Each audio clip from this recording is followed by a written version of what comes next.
Hey, what's up, everyone? Welcome back. Tuesday night live. Thanks for joining me. Tonight it's going to be just a fun one, question and answer, just hanging out. How you guys doing? Just remember, as always, you guys run the show. You take it where you want to take it. Talking about running, talk about shoes, talk about life, whatever we want to talk about. It's up to you guys. So, thanks for joining. I'm going to roll the intro real quick, and I'll be right back.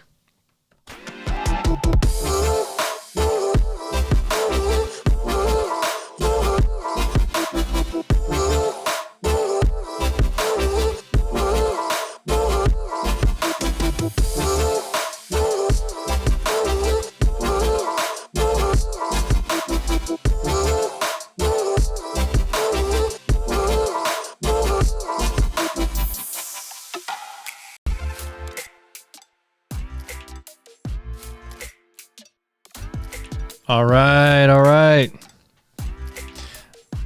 Well, hey guys, thank you for joining. We got, let's see, who's here? Liam McNeil's here. Happy Tuesday. Hope everything's going well. Yeah, thanks. We're going to talk about that, talk about anything. Good evening, everyone from South Texas. Aaron Townsend is here. How's it going? David Jobs? How do you say that? Sorry. Good evening from Northern Virginia. Fernando, hello everyone. Just got back from running 8 miles. Nice job, man. That's awesome. Drew H, what's up, Ryan? How's it going? Awesome. Glad to see you guys here tonight. I think I keep forgetting to say this, but yeah, definitely put in the chat where you're watching from, and then we'll shout you out. But yeah, I hope you guys are doing well.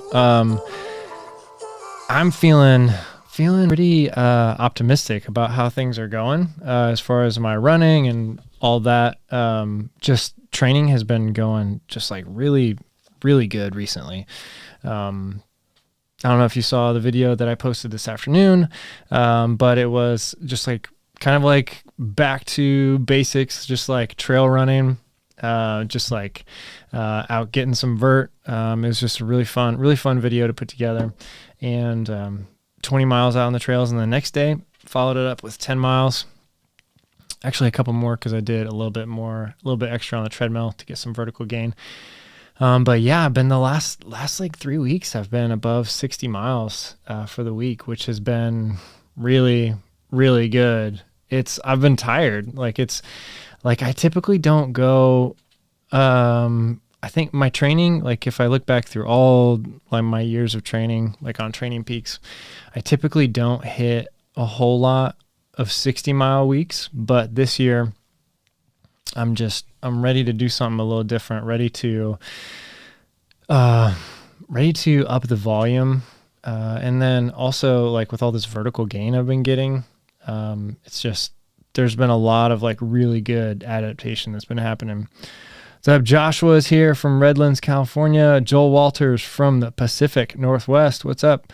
Labe is here from falling asleep in Bedford, Indiana. Yeah, it's late here on the East Coast, Eastern time zone. Hi, Michael Powell. Hi from Brownstown, Indiana. Can't wait to see you at OPSF 50K. Yes, I'm so excited for this race. I mean, I know that a lot of people haven't raced in a year or more. I was lucky to do one race last year, the No Business 100. And that was just a really, really awesome time. And they really did a really good job. And so I'm hoping that, a lot of races that happened last year, races that are happening this year, people can look back, race directors, and see how they did stuff. So I have a lot of confidence in people that run OPSF. Jonathan Bauman's just a awesome guy, and we've worked together in the past on a video. I'm just excited to see everybody again. Excited to see everybody from this area at a race. It's just going to be fun. And who knows? We'll see. Like in the past, like the OPSF 50K, like sometimes it's been snowing because it's been in March for the last couple of years. Sometimes it's hot, like 2 years ago when I went down to film a little promotional video for it. It was like hot throughout the day. So I would take some heat down there instead of snow and ice and rain. Let's see. Did we miss anybody? Soren Petrie's here from Toronto. Tyler Souls here from Colorado. Boondog Madness from Wilson, Wyoming. Well done on that 20 miler. Thanks, man. Matthew DeLuca, good afternoon from Australia. Darren Way is here from Winter Haven, Florida. Doug Mead, what's up? Soy Sauce from Nashville. One thing I've been thinking about, tell me in the chat if anybody here uses the app called Clubhouse. I've been trying to figure out a way to like integrate maybe some like live call-ins. And I've been on Clubhouse for like, I only have been on it for like a week or so, a week or two maybe. It's a really fun app, but I think there's a way that I can integrate it with this live show that would be fun, and have like basically what the app is it's you kind of have like these rooms that you create and people can come in and like people just talk to each other. It's all audio based, but I think I can run it through my board, and that would be kind of fun. So if anybody has Clubhouse, let me know. Is that a good idea? Bad idea? Would that be fun to have like a way to call in? Because I was thinking about trying to do it through Discord, because I've heard of other YouTubers doing that, but it's not really meant for that. And so it's kind of hard to control like what's happening. Yeah, we'll see. Oh yeah, Aaron Townsend just said that. Yeah, Discord voice. Yeah, it's like, I don't think there's a way the problem is, I don't know if there's a way for me to mute people, like in case something went wrong and someone went off the rails, because this is live and it's YouTube and I want to keep it clean. Yeah, we'll see. What's up? Braden Hiltz is here, Calgary, Alberta, Canada. Keep giving her a run. Thanks, man. Matthew DeLuca says, I just upgraded my Phoenix 5 to the Enduro. Oh my gosh. It's awesome. Got it on discount. Wow. Better battery life than my old Phoenix 5 and lighter. Awesome. I can't wait to get the Enduro. I think I mentioned last week, but apparently it's coming sometime soon, maybe. But yeah, hopefully you guys will see it pretty soon on this channel, because I'm really excited about it. But kind of like how that stuff works, like I don't know when it's going to come. Someday it's probably just going to show up at my door. So make the best of what's around. Make the best of what's still around. Says, I keep thinking of that Dave Matthews Band song every time I see your name. What do you anticipate will be your greatest challenge during the actual Cruel Jewel race? Where'd it go? Muscular endurance, cardiac endurance, weather, terrain, mental toughness. Oh man, that's good. I think honestly, like the thing that I'm most worried about is the length of time that it's going to take, because it's totally reasonable to anticipate 40 hours during that race as being like a time. Sorry, let me silence this. But it's totally reasonable to anticipate a 40-hour finish time if you finish that race. That's kind of like the middle, like the median of the finishers. And I've never gone 40 hours in a race. Like the longest I've done was, I think Grindstone was the longest, and it was like 34 and a half hours or something like that. So that's kind of what I'm most concerned about, is that just the sheer time that it's going to take. But I'm really excited because I know for a fact of one person that's coming. John Truelove is going to come help pace and crew. And there's a couple others that have offered as well. So hopefully I'm going to have a crew and at least a pacer for, some of the harder parts and towards the end, especially. So that's going to really help a lot. I think I developed a lot of just kind of like a self-awareness, mental toughness during no business, like doing that by myself. But I'm really, the only thing that I'm really concerned about at Cruel Jewel on an actual like serious level is the amount of time that I might be spending out on that course. Like 40 hours is a long time. No sleep. I mean, the sleep like is what it is. I mean, a lot of times when I finish 100 milers,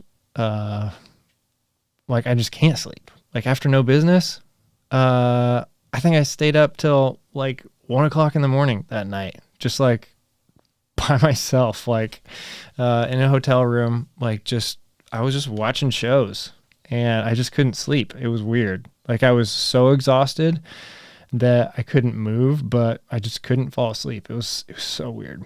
So weird. Soy Sauce says you can easily control and mute people on Discord. Oh, I didn't know that. Nice. You can probably have a moderator working with you. Oh, that's cool. JC says, how do you practice hydration in training for 100-mile ultras? Hydration is one of those things where it's just like, I don't really practice it. I just drink based off of thirst. And then one thing that I do try to do that is kind of gaining popularity in the ultra world nowadays is separating your nutrition and your hydration, meaning a lot of people use stuff like Tailwind or whatever drink mix is their choice. And that's great if the conditions are right and you've practiced those conditions. The problems come up when you're using a drink mix is if the race is colder than you've been practicing or hotter and your sweat rate is different, because you're just your body's going to process it differently. And if it's super, super hot, like if it's 100 degrees, you're going to be going through a whole lot more of that drink mix than you're used to.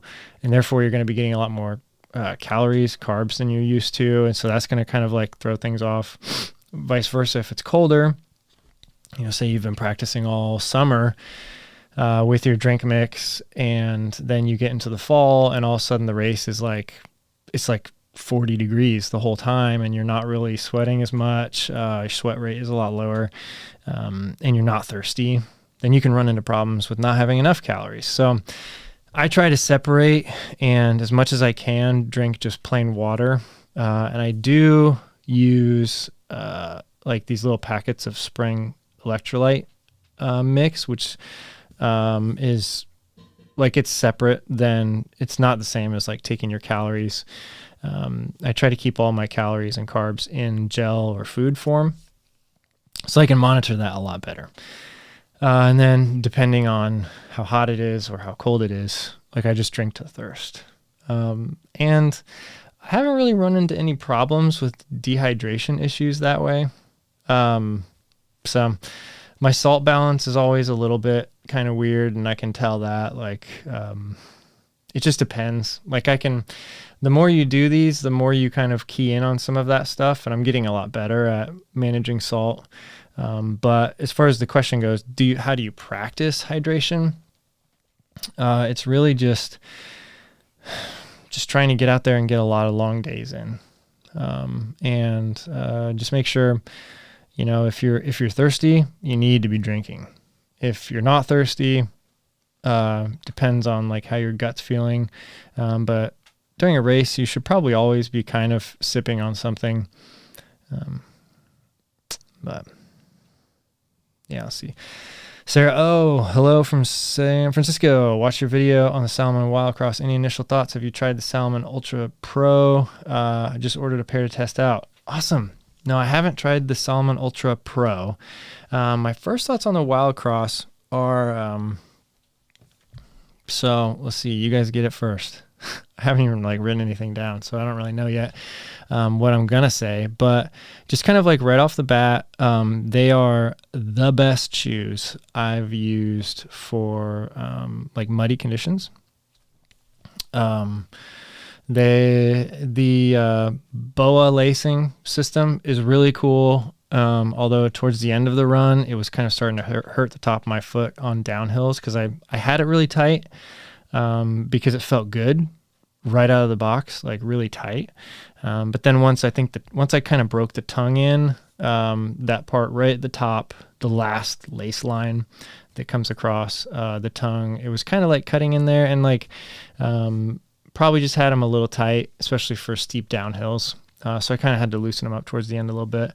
But I don't really know if they're, my initial thoughts is I'm not really sure if they're meant really for really long ultra, even a 50K. I would be I'm kind of in the back of my head, I'm oh man, I don't know if that's because they're a smaller stack height.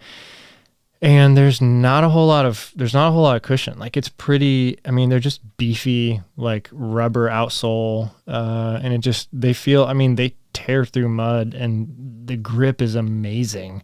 And I think there's kind of a trade-off that comes with that probably, with having probably incredible grip. Maybe there's some trade-offs as far as comfort. So that's kind of my initial first reaction. I kind of need to process that a little bit more, but no, it's the first Salomon shoe I've tried since, I don't know, maybe 5 or 6 years ago. But I liked them a lot, and I'll probably wear them for OPSF. But yeah, those are my initial thoughts. Ryan, I noticed you a few GI issues during previous races. Any changes in nutrition for Cruel Jewel? Yeah, I've had some bad problems. And I think a lot of it's user error. But I know for a fact also that my body, I'm good with sugary gels up to probably a 50K, maybe a 50 miler.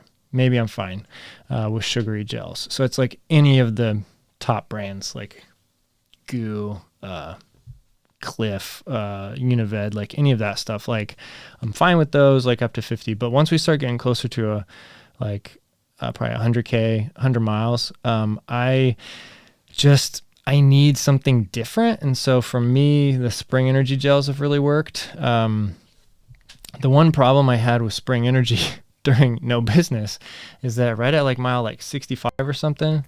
Oh, what's up, Graham Angus, super chat. Thank you so much, dude. I'll get to your question here in just a second. Thank you so much for that.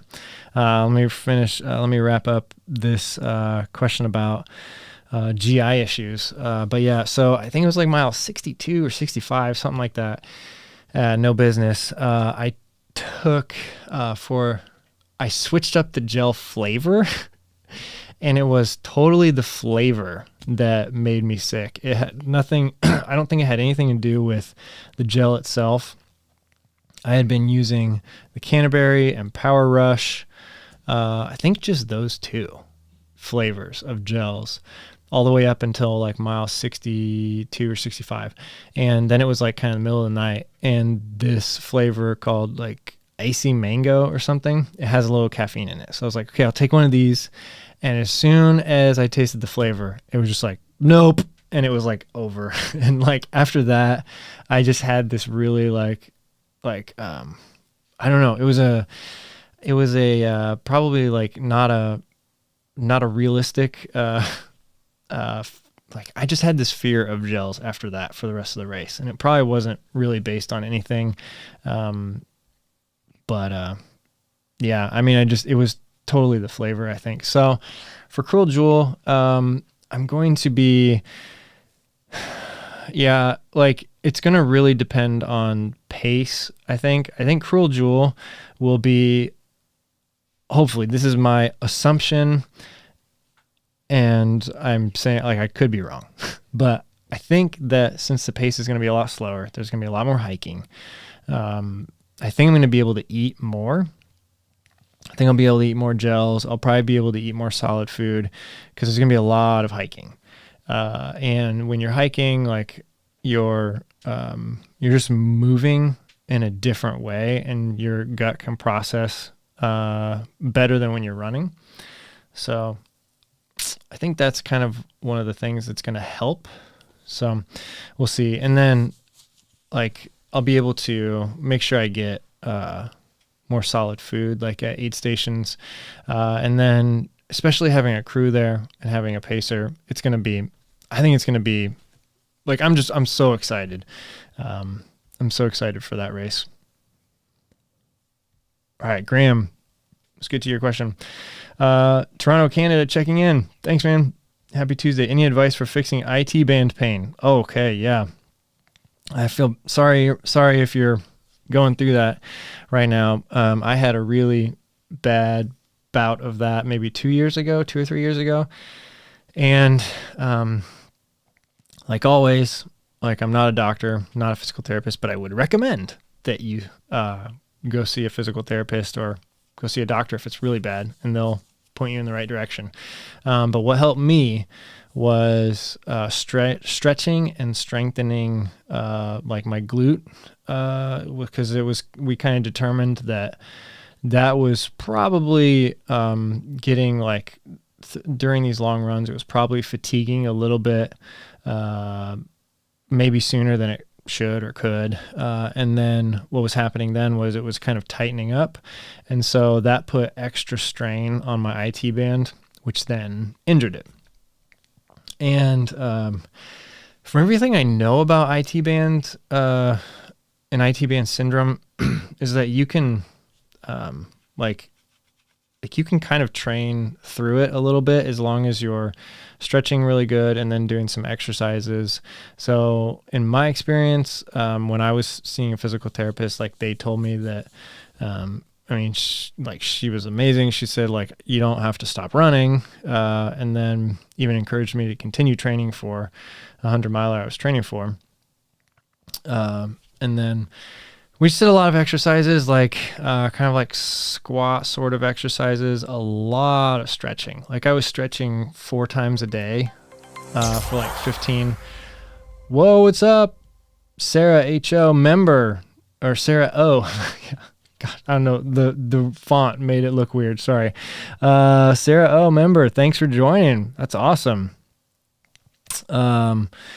Yeah, but like stretching a lot, like 4 times a day, like for like 10 or 15 minutes right off the bat. And those first like 2 weeks were really important, just making sure I got that in. Like I actually had alarms in my phone to stretch, and it was crazy, like crazy amount of stretching. Not specifically the IT band, but just like glute, hip, hamstrings, quads, just like everything, like just trying to loosen everything up because I was trying to take the strain off of that. So that's where I found help. Braden Hiltz. Let's see what you guys say. All right. I have a friend who ran Cruel Jewel at 36:35. Nice. He has won a couple local 100. Well, great. Was 41:30 at Fat Dog. I don't think he had a friendly thing to say about Cruel Jewel. Yeah. Yeah. It's just like, I know some really strong local, kind of local Indiana 100-mile runners, who are like typically sub 24, like in the 21 to 22 mile range. And looking back at their times from a couple years ago, they were like 40 hours. And so, I mean, it's going to be a rough one. We'll say that. Aaron Townsend says, has the Mach 4 shipped yet? I keep hearing they're amazing. No, mine haven't shipped yet. I know some people are getting them. I think the release date was somewhere around the beginning of March, like somewhere in the last week or so. So anybody that pre-ordered them like super early. But then Hoka has been doing a ton of like marketing with social media people. So a lot of people on YouTube have them already. I guess I'm not on their radar, but Joel Walter says salt sticks cap make it easy to separate water from electrolytes and ultras. Yeah, I do take those. You can add 1 to 2 per hour depending on how hot it is. Yeah, and I also like something, I don't know if this is intended outcome, but when I'm getting like really sleepy in the middle of the night, or like super disinterested or really bored, a salt cap, like one of those salt stick, I mean, it's just like straight salt basically, but it like wakes me up. So it works, and sometimes it works better than caffeine. So added benefit. Sarah O says, awesome. I'm generally a big fan of Salomon, but agree, not sure about ultra resistance with them. Yeah. I don't know. I mean, a lot of people do. But my initial reaction was like the whole time I just kept thinking like, wow, like this is going to be a stretch to run 50K in these shoes. Just because of the way I think it's just because of the way the Wild Cross, sole, like the midsole is just, it's not very forgiving. Like it's just, but honestly, the whole time I was running, I was thinking about it and I'm like, I don't think it's supposed to be that forgiving, because it's supposed to just like cut through really soft ground. Like, and it's like, and if you had a really burly outsole, but with a super cushioned midsole, I don't know if that would really work out well. Like if you put the Wild Cross outsole on the midsole of the Ultra Olympus or something, like I don't know how that would really feel. So I think it was great for up to about 20 miles, and I'll keep testing it. I'll probably do, hopefully, what do we got? 2.5 weeks to OPSF. So that means that I've got this weekend and then next weekend, and then probably do like a 1 week mini taper. So yeah, probably this weekend, probably try and get another at least 20, hopefully more like 25 or 26 miles. And then the weekend after that, probably another 25 in them, and we'll see. I don't know. That might be a lot of miles to have on a pair of shoes though before a race. We'll see. Vinny Galli says, watching from Japan, running a trail 22K race with 5,200 feet of vert in May. Nice. Any advice for a first timer? Well, first of all, congratulations for running a race that with that much vert in that amount of distance. That's pretty good. But I would say just have fun. I mean, with a race like that, like you can, like, I don't know your fitness. If you're not really worried about the distance or something like that, I would say just go out and have fun. Just crush the downhills and like have fun on the uphills. If you're feeling good, push it. But if you are kind of like a little bit concerned about the distance, then just take it slow from the beginning. Do a lot of hiking, and just meet up with try and have fun with the community of trail runners, because it's a really good community. So there you go. Blake coming in from Texas. Any advice on hip pain? Ooh, no, I don't know. I mean, I would say go see a doctor, physical therapist. But as far as like, I mean, yeah, I honestly really can't give a whole lot of advice there. Sorry, man. Graham Angus, thanks, dude. Super helpful. Got hit with sudden IT band pain at the 30K mark of a recent long run and trying to figure out how to get it fixed. Yeah. That was very similar to my experience. So awesome. Go Fies, subscribe. Thanks. But yeah, I would say just make sure that you're stretching a lot. Another subscriber, Adam, what's up? This is awesome. I would like to hear more about your progression on training plans Yeah. That's one thing I know I'm trying like hard to do a lot of things probably, maybe one or two too many things. But that's one thing that, yeah, it's just, I don't know if it's going to happen. Hopefully I can put something together before the summer, but, with my volume increasing and just a lot of other things going on, that's been one thing that has kind of not been worked on as much as it should be. But then, do you feel like you're in the best shape ever? Not yet. Maybe this year I will be. I don't know. When I did Ironman Louisville in 2016, I would probably say that was probably the best shape I've ever been in. And I don't know, not from a numbers perspective, but just from a like overall feeling, just like what I feel like I could go like put out on race day. Like I just like, I don't know. That was probably the best shape I've ever been in. But I was also training like 25 plus hours a week, maybe close to 30 on some of them. Just so much swimming, so much biking, so much running. I mean, Ironman's really hard to train for.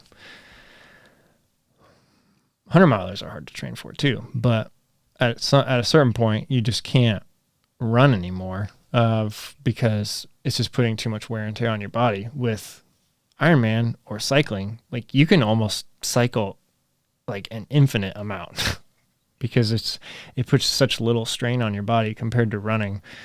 I mean, you can go, like it was typical to do a 6-hour ride followed up with a 2-hour run, like sometimes back to back on the weekends.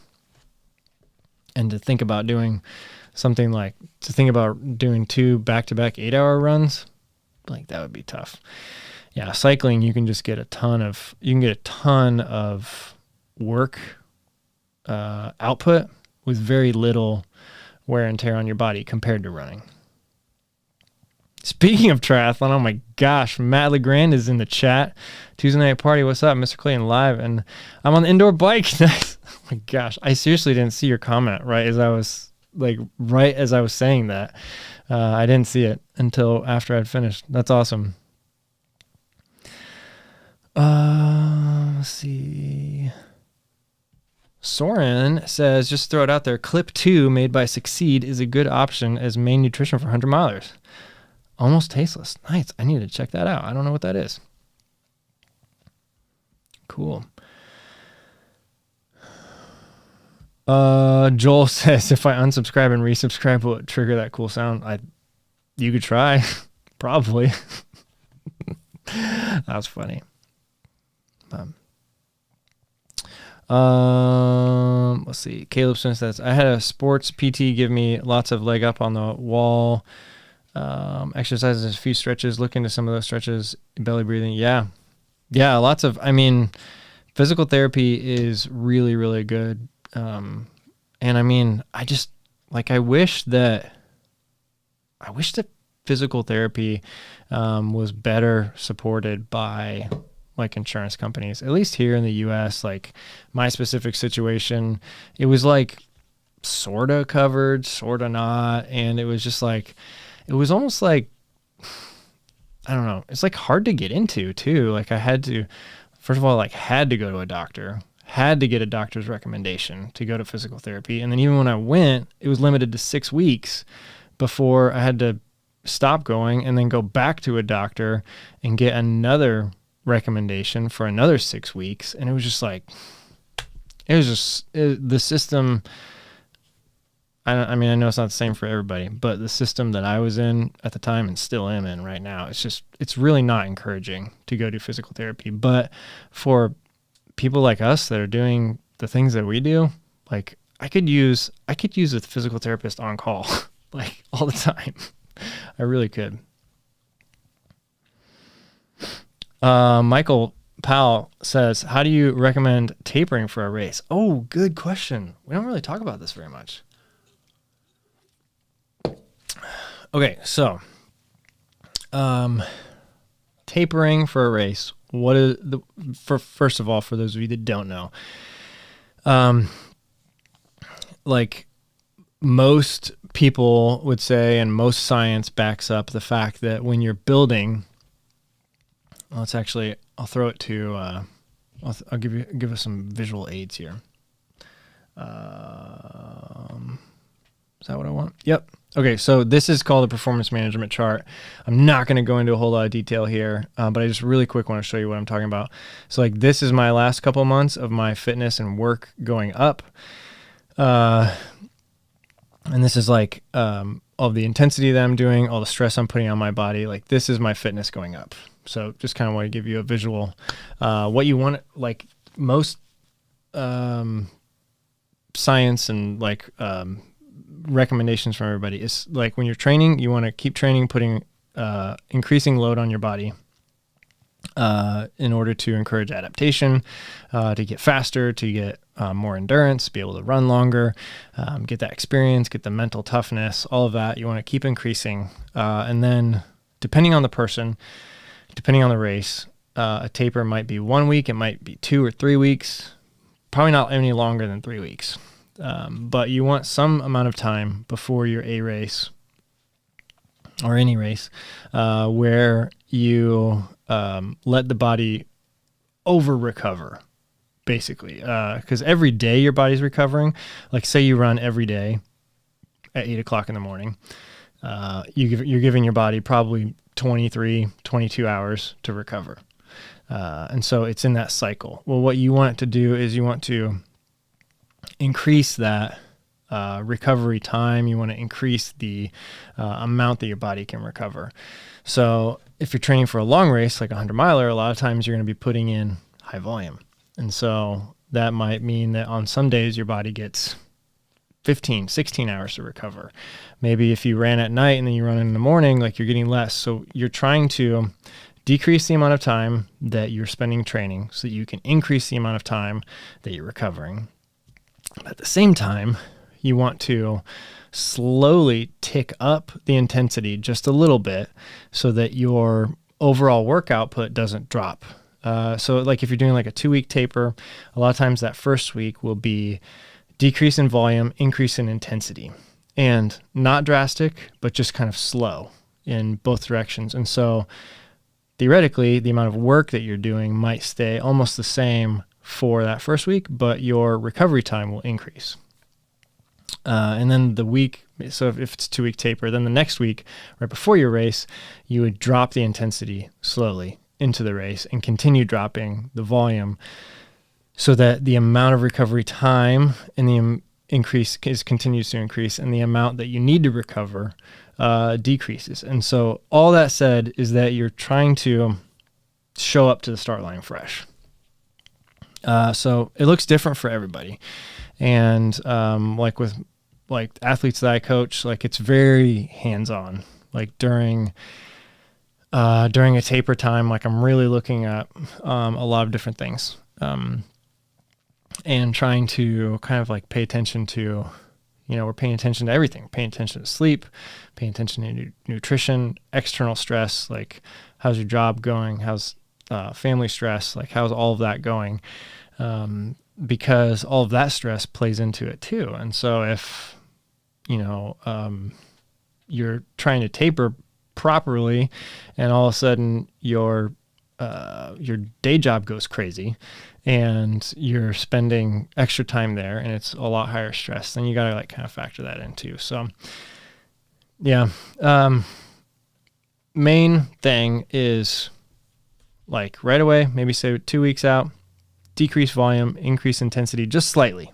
Like nothing that's going to get you injured as far as the intensity, but instead of on a day where maybe a Saturday you would have done a 4-hour run, instead you're going to do a 2-hour run, but you're going to throw in a few intervals so that at the end of the day, your TSS, like your training stress score from that run, maybe it's similar because instead of a 4-hour run in zone 2, like maybe you did a 2-hour run in zone 2 and you did 4 or 5 intervals of, mile repeats, something like that at pace. So that would be one way to do it. Then also, just trying to increase that recovery time right away. So you show up to start line fresh, and then it's much better to be a little bit over recovered than under recovered for your race day. So if you don't honestly, you could just do it really simple. You don't have to do a taper perfect. Just make sure that when you're tapering, especially during that last week before a race, if you're feeling like you're doing too much, like you probably are, like you should feel like you're losing fitness. Like that's when you're tapering, right?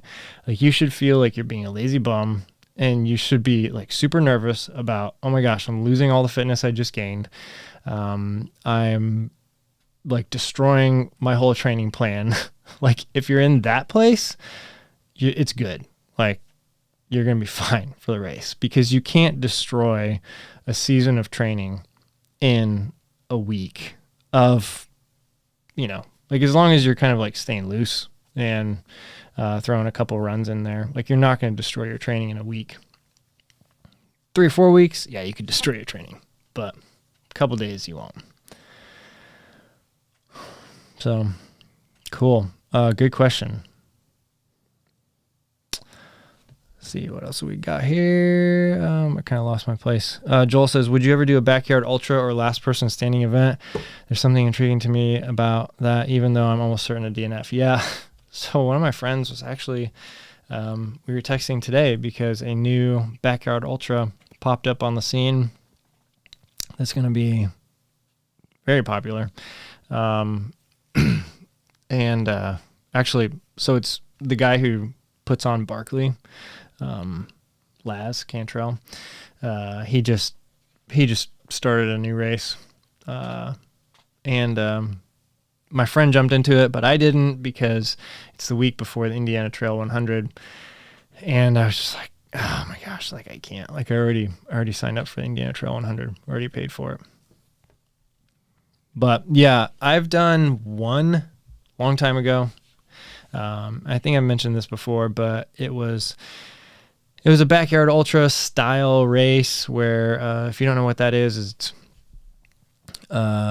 everybody starts together on the hour, and it's usually like a 4.1 something mile loop, and everybody goes and runs at one time, and they come back and they stop, and then on the next hour everyone starts again. So you have 1 hour to finish the loop, and then you have to start at the exact second that the clock ticks over to the next hour. Everyone has to start together. If you don't start, you're out. And then you just keep doing that. And a lot of backyard ultras will have a limit. Like they're only gonna do like 23 loops or something, make it like almost 50 miles, or make it 100 miles or something like that. That's the limit. Some of them don't have a limit. Those are the ones where it gets, recently, last couple of years, some of those have gotten really crazy. Like the big one that Laz puts on, the big backyard ultra. I think, what was it, like 2 years ago? I don't know if they had it last year, but I remember Maggie Gooderall won it, and she did it like 260 miles or something like that. And those are brutal, because once you start getting past the like 36, 48 hours, that kind of stuff, like you are really like, because you can't sleep. You cannot sleep during them. You can get like micro naps, like 4 or 5 minutes. But if you don't start on the hour, you're done. And so there's some strategy to it. Like some people will run quicker so they can get more rest time. Some people will run slower so they can conserve energy. But yeah, everyone DNFs except for the last person. So yeah, be a good chance to get a DNF on your ultra sign up if you want. They're fun though. Plains Trail Runner says, do you like one light option or 2 lights when running a 100-miler, like a waist light and a headlamp? If so, which ones?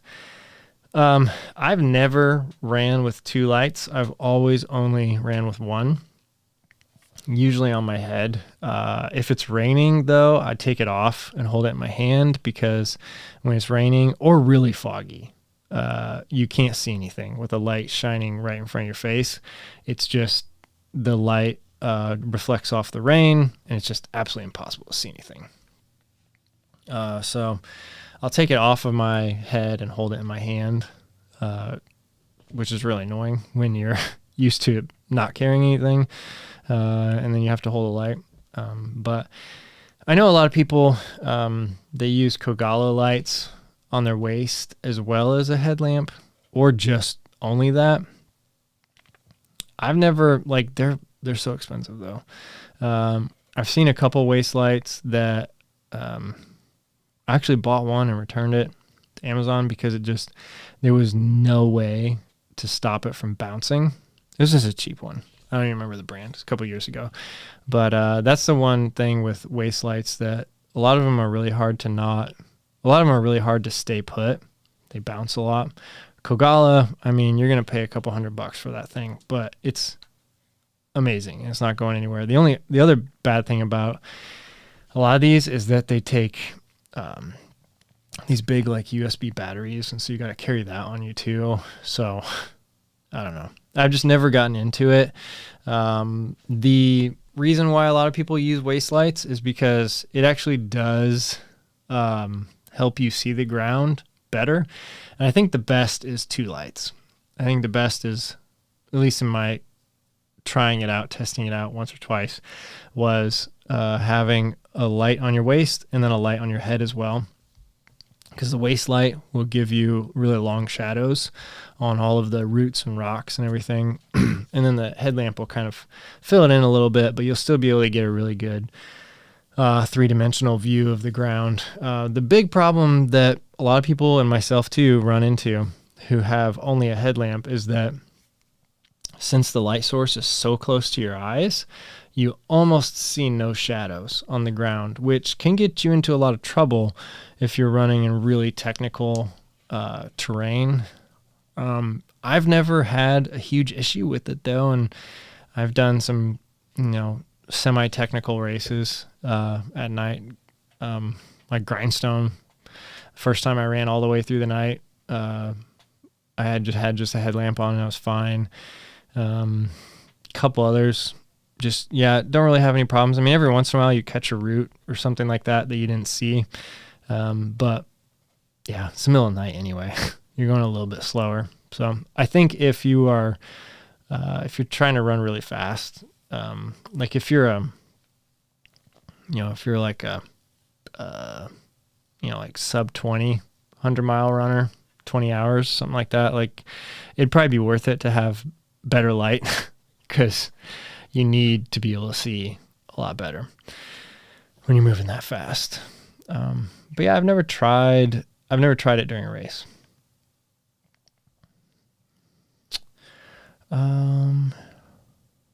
Let's see. Seatown fan says, you work at a university, correct? Yes, that's correct. I would think that the health plan would be above average.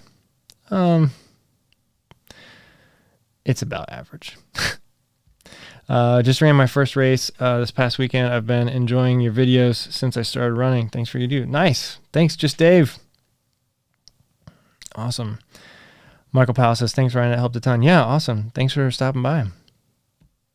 Seatown fan, what is the loop distance? Usually on a backyard ultra, it's like 4.16 something, I believe.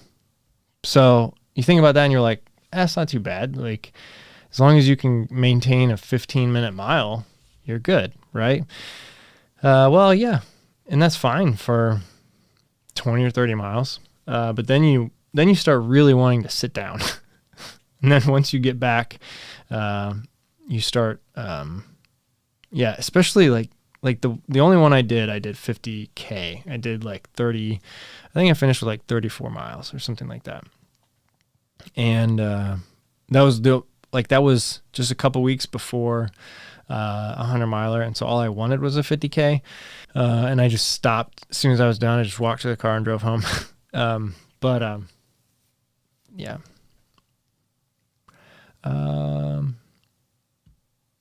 Carl Saab, I think that's how you say it, did something like 75 hours. Yeah. Wow. Braden says, I believe the original idea behind the distance per hour was that if you lasted 24 hours, you'd be at 100 miles. Oh, I might be right. I have to do the math on that. Carl did 300 miles last year in virtual bigs. Oh, yeah. Courtney did 283 on site. Can confirm Kogala is heavy but lasts a crazy amount of time and is bright as heck. Yeah. Yeah, I had some experience filming those Kogala lights when I was following Rob around for running the Triple Crown doc series. And they're really super bright.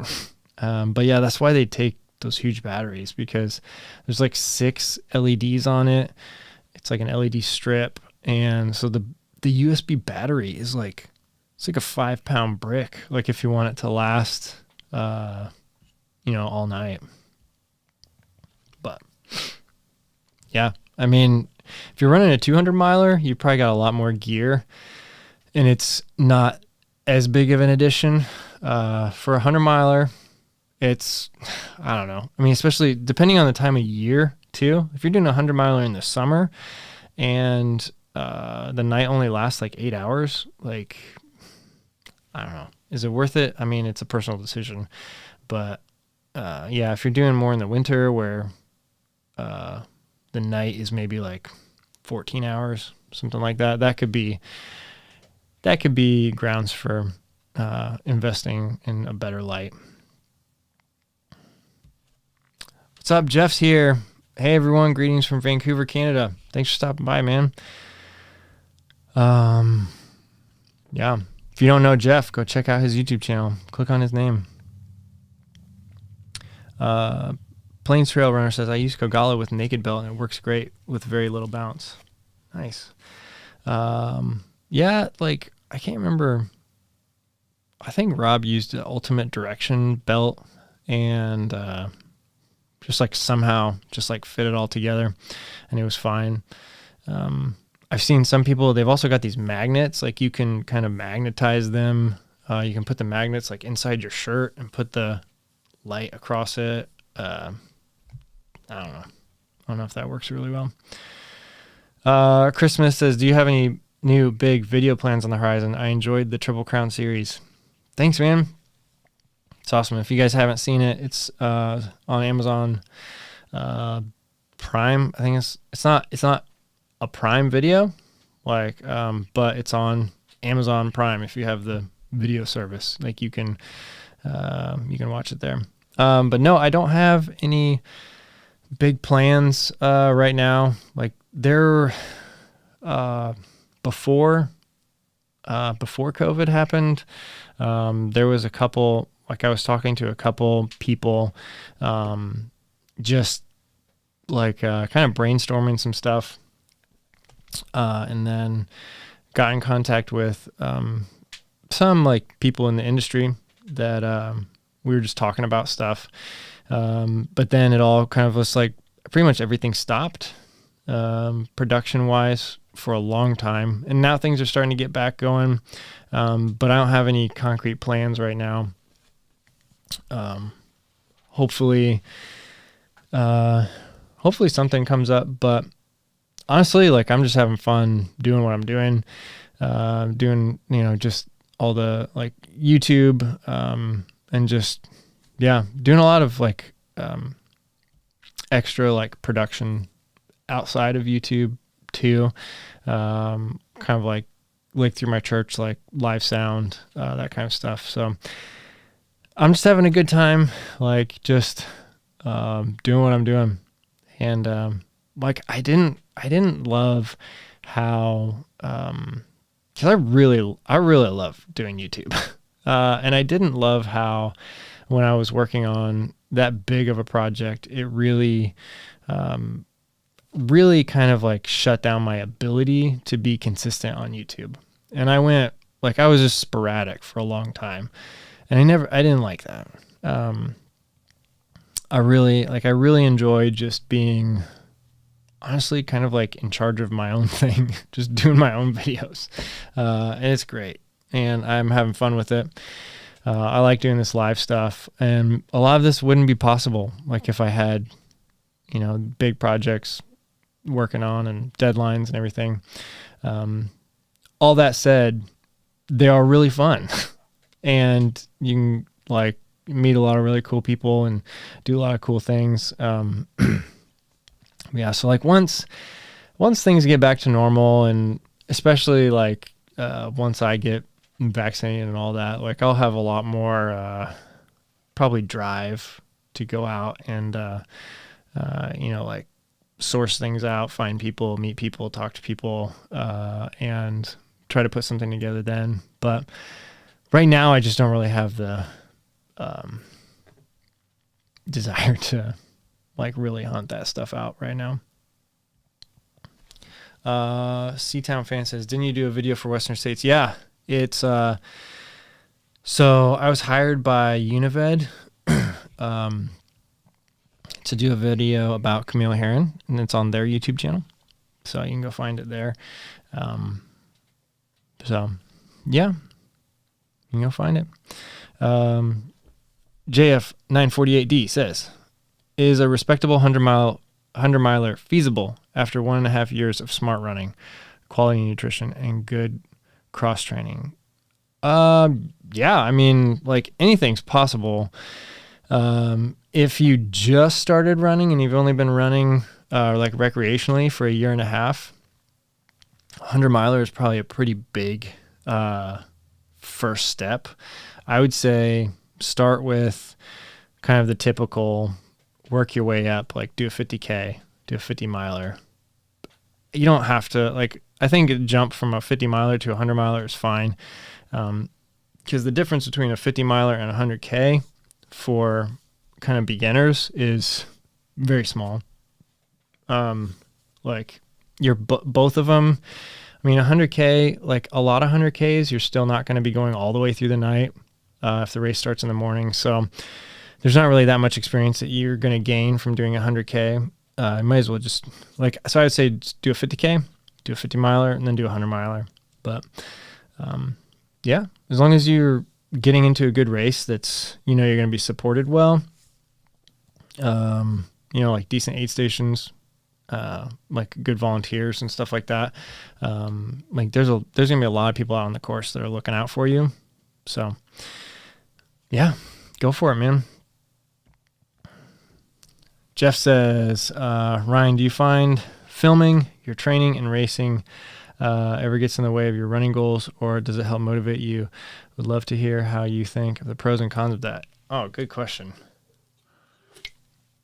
So I think that there have been times, thanks Jeff for asking that. There have been times where it does get in the way for sure, because there's, like every once in a while, there's just not enough time in the day to do everything you want. So if you're working on, if I'm like working on a video or I'm a couple videos behind, like where I feel like I should be, sometimes there is a temptation to cut run short. It's fine to do a 5-miler today. That's fine. Even though maybe I wanted 10 or something. But you've got some extra stuff hanging over your head. I feel like I've been able to find a good balance though over the years, because I've been doing this YouTube thing for I think like 3 years or so. And so there's a lot of runs where I don't take my camera and it's just me running and just focusing on my running. And for me, that's been healthy. I know there's a lot of YouTubers that take their cameras on every single run. And if that works, it works great. For me, I need some runs where I'm just focusing on my training. And, yeah, so it's worked out. As far as,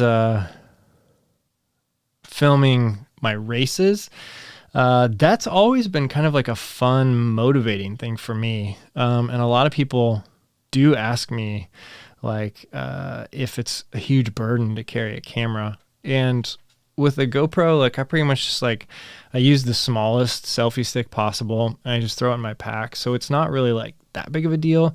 I did when I did Grindstone, that was my first time ever trying to film a 100-miler. And that, like, I gave up after 50 miles. Like, I was just so tired of carrying that camera around. And so at the 50-mile aid station, I saw my wife and I just like threw it in the bag. And I was like, I might pick this up later, but I might not. And that was the end of it. I didn't film anymore until after the race was over. And then looking back at it, I was like, you know, looking at the footage that I actually got and trying to put a video together for it. This was like way back when I don't even know if I had like 100 subscribers, maybe 200 or 300. But I was just like so disappointed in myself that I didn't just keep it in your pack. And I mean, it's like, what is it, like 10 ounces of weight or something to carry a GoPro, and then just like pull it out every once in a while. Like, and so ever since then, I was just like, you know what? Like, I'm just going to go for it. And honestly, now it's fun. And I love having these races documented. And it's been really cool too, to be able to share it with, like friends and family who, cause you know, it's really impossible to explain in, you know, a typical 4 or 5 minute conversation with someone what it's like to run a 100-miler. It's impossible. Like, to a non-runner or even someone that runs casually, it's just, you can't do it. And so honestly, like recently, some family and stuff has seen some of my 100-miler videos, and I've just like been like, whoa, like, wow, you know, and like, so for me, that was cool being able to share it in that way. So for me now, it's just fun. And I feel like I figured out a good rhythm, and it doesn't really,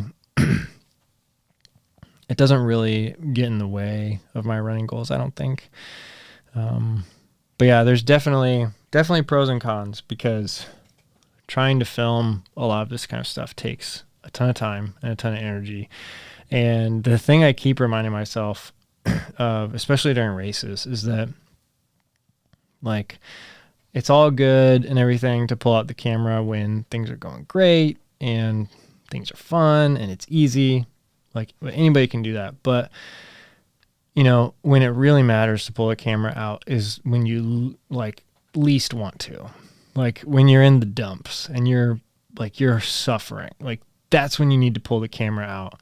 And that's when you just need to document that moment. And even if it's just like a 10-second clip, or you're just saying one thing to the camera or something like that, or you just hand it to somebody and let them film you for a second, like, that's when, like, that's the kind of stuff that you want to document, because that you'll be able to look back at that and remember like those super low moments and how you worked through those. And then for other people too, watching that, I think that's encouraging. So yeah, good question. Thanks, man. John Trulove says, come on, 10K. Why is it taking so long to cross that level? I don't know. It's been a while. Been at like 9,500 for a little bit. JF says, I've got the 50K down. Thanks for your response. Nice. Awesome. Yeah. So, I mean, 100-miler is, if you have good support and you're like, you feel like maybe you're mentally tough, like, maybe go for it. There's a lot of differences between 50K and 100-miler. But I would never not encourage someone to go for it. So just do it. Anish Bala says, any advice on what to do when losing motivation to run? I was training for a marathon last year, but that didn't happen. And then a half marathon this year, but that didn't happen either. Oh, man. Yeah, that's a tough one. I mean, honestly, develop, if you're losing motivation, you are just going to have to kind of just like develop some sort of consistency. And even if you don't like doing it, because if you know you want to run and you want to be a runner or whatever, like there's going to be a lot of days at the beginning where you don't want to. And so you just need to develop consistency, make a schedule. If you're running 3 days a week, just put it on the calendar and just get out and do it. Even if you're absolutely hating yourself for going out and running, just go out, put your shoes on and get out the front door. Because sometimes I have to do this to myself too, is, I might not want to run, but tell myself, okay, fine. I'm not going to run today, but I'm going to put my shoes on and I'm going to go out the door. And then I'm just going to stand there. And once I get to that point, I'm like, fine, I'll go run. Or, I'm not going to, if I get past that, I'm still hating it. I'm like, okay, I'll just get to the edge of my neighborhood. And then once I get there, I'll turn around if I'm still hating this. And I don't know. I mean, I never have gotten to the point where I just quit 10 seconds into a run. Once I get going, I'm usually fine and I'm enjoying it. But I do understand that struggle. And so I think the only way to break through it is to just honestly, you just kind of have to push your way through it at the beginning and develop a little bit of consistency. Get some wins, like going out and running. Day one, you won. Next day, go out and win. Get some wins, develop some consistency, and then it'll come a little bit easier. Chris Smith says, I'm planning to buy a GoPro and filming my OPSF 50K this year. Nice. That's awesome. So cool.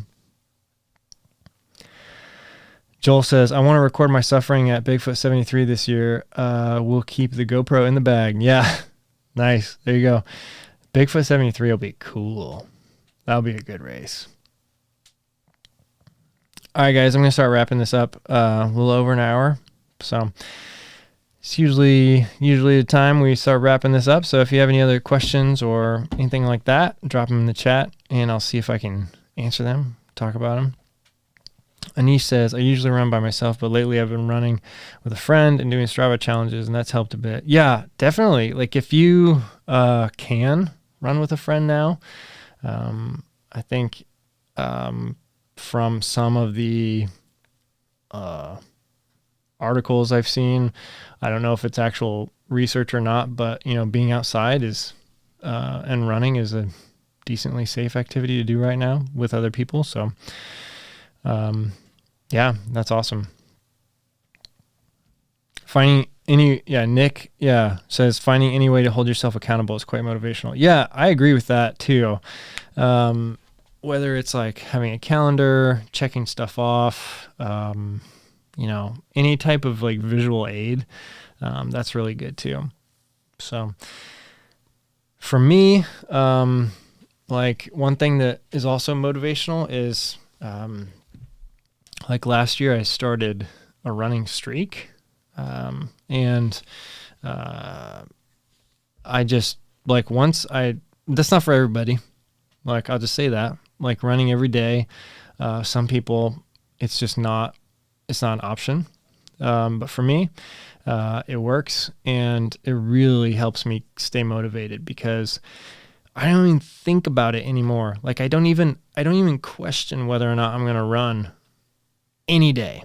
I'm just the question is when or how far or how long, and so I have an app on my phone. I think it's called, what's this app called? Oh my gosh, why can't I tell? Days Since is what it's called. I don't know if it's a good one or not, just one I found. But you can put in, you can keep track of streaks, anything that you're trying to do or trying to quit, anything like that. And so I just put one in there. It's just running streak. And there's just a little, that just kind of helps a little extra motivation to see that number continue to go up every day. So little wins. Nice. Seatown fan says, my buddy and I are running this entire year streak. Awesome. That's really cool. A full year. I almost made it a full year. But then I did a 100-miler and couldn't walk the next day. I probably could have like just faked something, like just, you know, kind of like walked. I don't even know if I could have walked a mile the day after No Business 100. So yeah, if I get a running streak going, like up, like, because I've got one right now. What are we at? Let's see, 92 days. So I don't know when I started, but that's what my app just told me. 92 days of running in a row. So by the time Cruel Jewel comes around, that'll be, like maybe like 150, something like that. No. Yeah, somewhere around there. And then it'll probably end. So if you run 100 milers, running streaks, I don't know, maybe some people could do them for, you know, multiple years. I mean, I was able to keep it going through doing a 50 miler. I bounced back from the 50 miler I did last year. The next day I came back and ran like 5 miles. So anyway, awesome. C-Town fan says 2 months in, at least 1.5 miles a day. That's awesome, man. Keep it up. But all right, you guys, thanks so much for stopping by. I've got a new Twitter handle. I changed my name. I was like tired of this. Like there's somebody out there that has my name and doesn't even use it. So I just finally gave in and just put my name on there, 01. But yeah, thank you guys so much for stopping by. Check out the Strava group we have going. Check out Discord. Find me on Clubhouse. Maybe we'll do some fun stuff on Clubhouse coming up. But yeah, I've got a couple other shoe reviews. I just did first couple runs in the Nike Pegasus 37 Premiums, which were pretty fun. And I've got a full review of my Asics Nova Blast coming out as soon as I finish editing it. And then some fun new lights came in today that I'm really excited about incorporating in new videos. But yeah, thank you guys so much for stopping by. I'm wrapping this up. I will see you again next week. Bye.